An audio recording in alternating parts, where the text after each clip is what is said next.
Good day mga ka-DIYers! This is your DIY Dad. Today is a very special day for me because for such a long time, I will finally get the answers. Woo! The answers for this.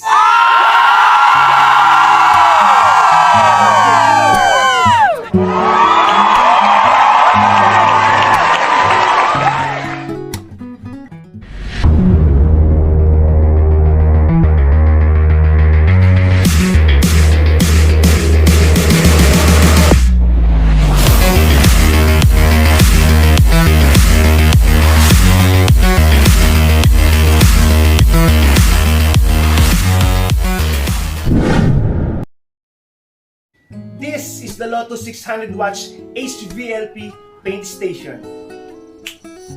HVLP is an acronym for high volume, low pressure, which means a high volume of air at a low air pressure. That's the difference between this and yung mga conventional air spray gun natin. That high volume, low pressure feature has a great role in achieving atomization of the paint that we are using. Yung atomization kasi is to reduce your paint into minute particles or fine spray. At yung pinapaliit niya ng sobra, yung paint particles natin para mas madali siyang i-scattered sa surface ng pinipinturahan natin. Because the atomization is achieved by the volume of air, not by the air pressure, which reduces the forward velocity. Thus, it's creating a softer spray. Imagine, if sobrang lakas ng air pressure, mas malakas yung impact ng ating paint dun sa may surface na pinipinturahan natin. Possible na mag-bounce back lang naman yung mga pintura natin. Pero if yung velocity ng pintura na ibinubuga ng ating sprayer is scattered and softer, mas didikit siya dun sa surface ng pinipinturahan natin. So, ang sabi niya, hindi susi yung malakas na air pressure, kundi yung soft na buga niya, pero properly scattered and na-maintain yung properly atomization ng paint particles natin. HVLP is one of the most efficient types of air spray guns you can get. Less paint wasted in your process means money saved on paint consumption. And less waste also means a cleaner environment for us.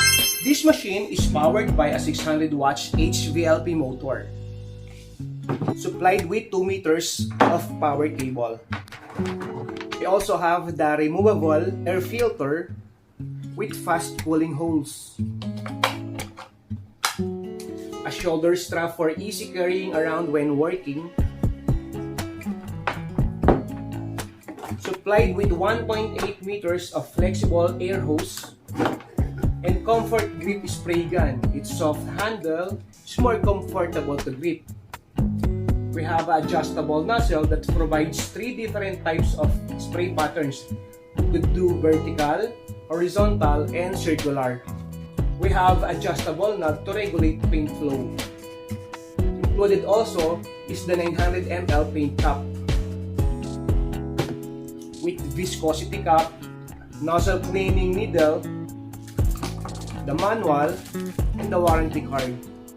I will now test it using the water-based wood primer, the water-based quick dry enamel, the lacquer sanding sealer, and the clear gloss lacquer. Without any more blah blah, let's now try it with the water-based wood primer.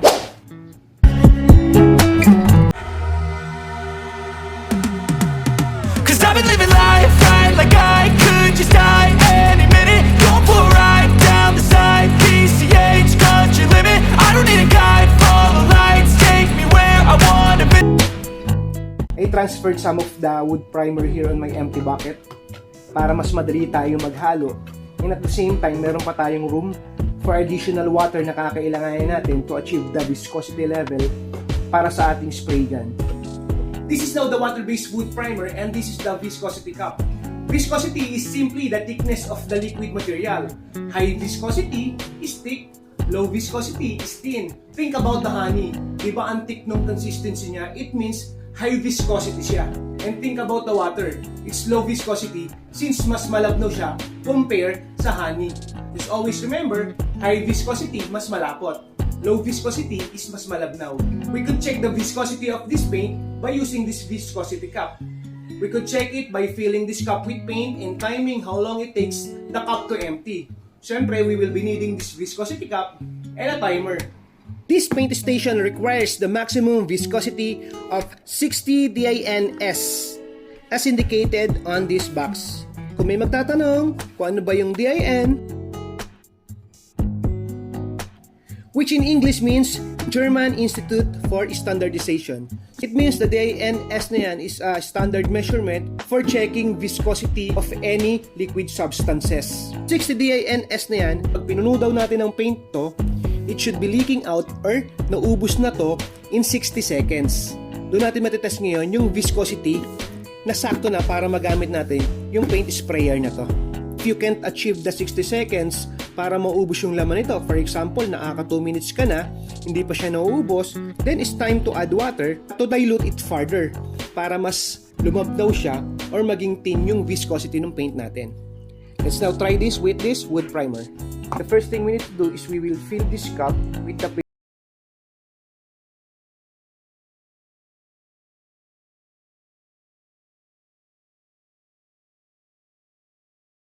So, naka full 1 minute na tayo, no? Pero hindi pa natin napangalahati itong viscosity cup. It means sobrang lapot pa ng ating paint. So mag-add tayo ngayon ng water. We will check it again.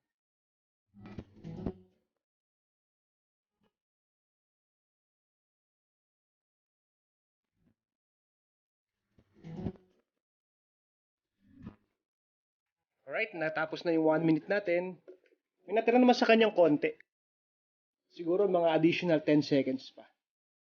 Siguro tolerable na yon para magamit natin yung paint sprayer natin. Konti na lang siya.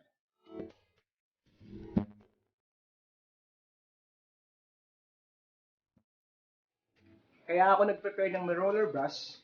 Ipapakita ko sa inyo yung difference pag na-apply na natin siya on different process.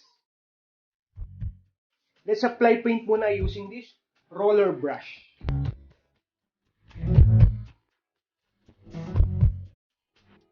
And let's now try using my Lotus HVLP paint sprayer.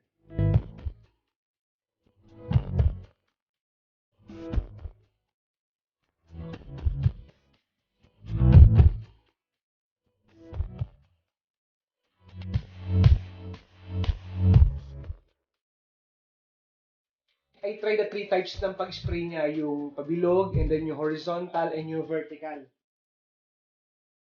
Ang ganda, di ba? Yun yung sinabi ko kayo na properly dapat ma-achieve yung proper automation, yung pinakamaliit na particles niya para ma-spray. Yung tinatawag na HVLP na feature, yung high volume, low pressure. Kung malakas kasi yung pressure niya, yung buga ng paint, focus sa isang area. So possible lang na mag-bounce back yung paint natin. Eh siya, scattered talaga na sobrang fine nung pagkakabuga niya. Yun yung difference ng HVLP paint station na to. We will now leave it to dry and then pag natuyo na siya, I will apply wall putty and susubukan na natin yung ating quick dry enamel sa ating HVLP paint station.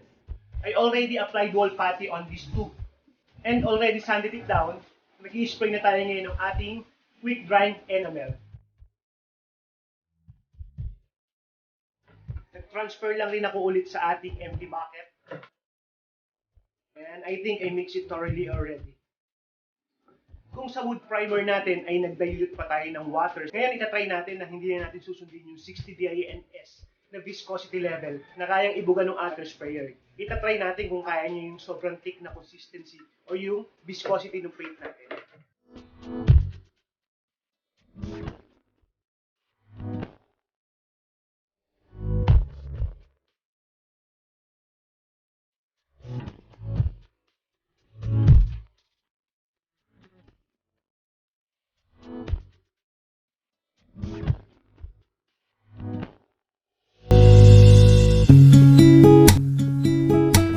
Ang ganda ng buga niya, even though na hindi tayo nag-dilute ng water just like that we did on the paint primer, yung atomization niya, yung pagbuga niya is properly scattered pa rin sa ating subject.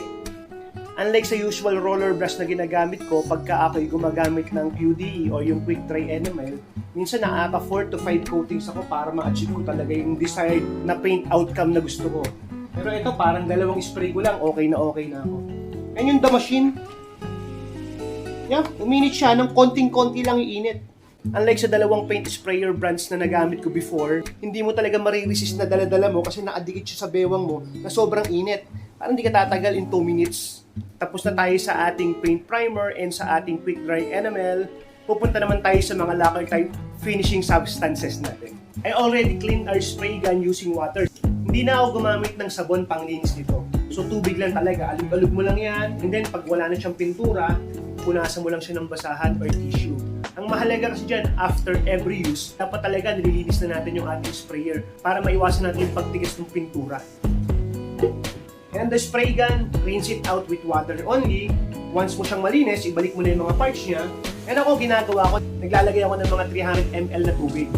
And then, yung 300 ml na yon, inuubos ko yun to spray. I use that water para ma-cleanse out thoroughly yung mga residual paint sa loob nito. Possible kasi magkaroon ng chemical reaction if magkaibang uri ng paint yung gagamitin mo na magkasunod. For example, I used the QDE water-based kanina and then gagamit tayo ng lacquer types ngayon.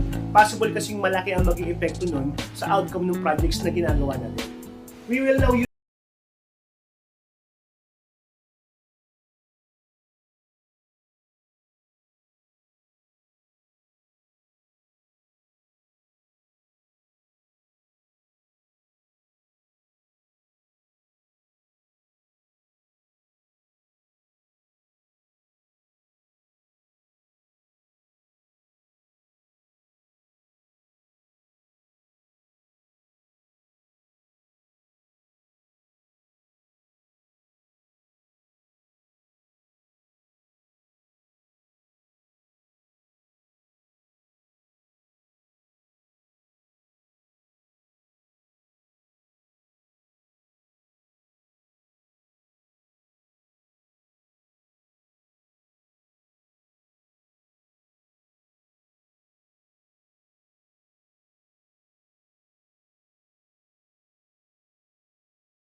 ng dalawa. Ito yung difference nung ginamit natin yung aking 2 horsepower compressor and ito naman yung result nung ginamit natin yung Lotus H VLP. Almost the same lang siya. Sa texture, almost the same lang. Isasand ko to ngayon and then mag-a-apply tayo ng clear gloss lacquer.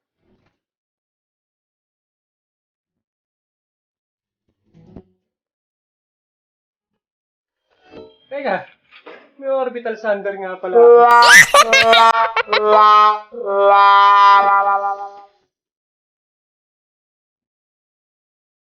We're done with the sanding sealer. Mag-move na tayo sa highlights ng ating review. We will now use the clear gloss lacquer with lacquer flow.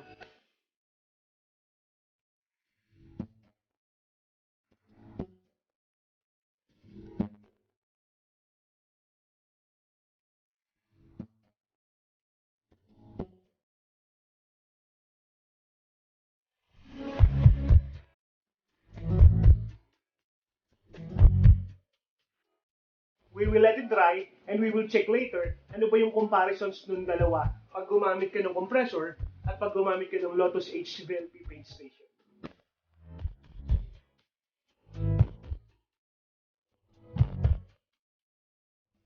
In terms of sa glossiness, halos parehas na parehas lang sila. Itong sa kaliwa, yung ginamitan natin ng compressor. Itong sa kanan, yung ating Lotus paint station. If you will look closely, wala kang makikitang difference nitong dalawa. So, itong Lotus paint station natin, pwedeng-pwede sa mga lacquer types formulations at pwedeng-pwede rin sa mga water-based paints na may magandang resulta. It already showed us its capacity to spray water-based paints like this quick dry enamel and the water-based wood primer. Its versatility continued to amaze me when I use it to spray lacquer type formulations, yung ating sanding sealer and yung ating clear gloss lacquer. And nakita nyo naman yung resulta. Sa paint, obviously, ang ganda ng pagkaka-spray niya. And yung sa ating lacquer types, hindi ko na nga ma-determine dito alin ba yung ibinuga ng ating compressor at alin yung ibinuga ng ating HVLP paint station.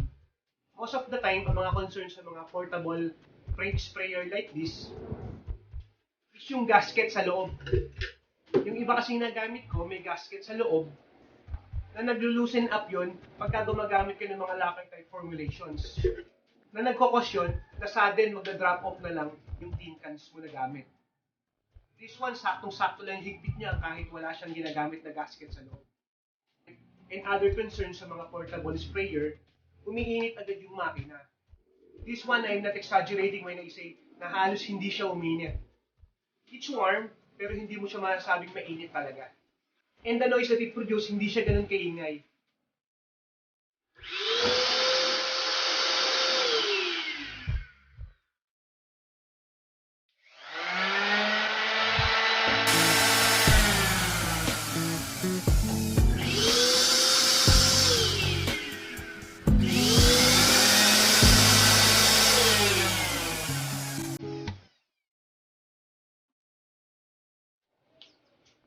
Yung sound na naipoproduce nito is kasi lakas lang ng sound na naipoproduce ng ating orbital sander. That is to give you an idea na hindi talaga siya maingay. Wow. I think I don't need this anymore. I hope that this video helps you decide kung ano ba yung next item na i-add to cart. Woo! Thank you very much for watching this video and maraming salamat sa patuloy na pagsuporta kay DIY Dad.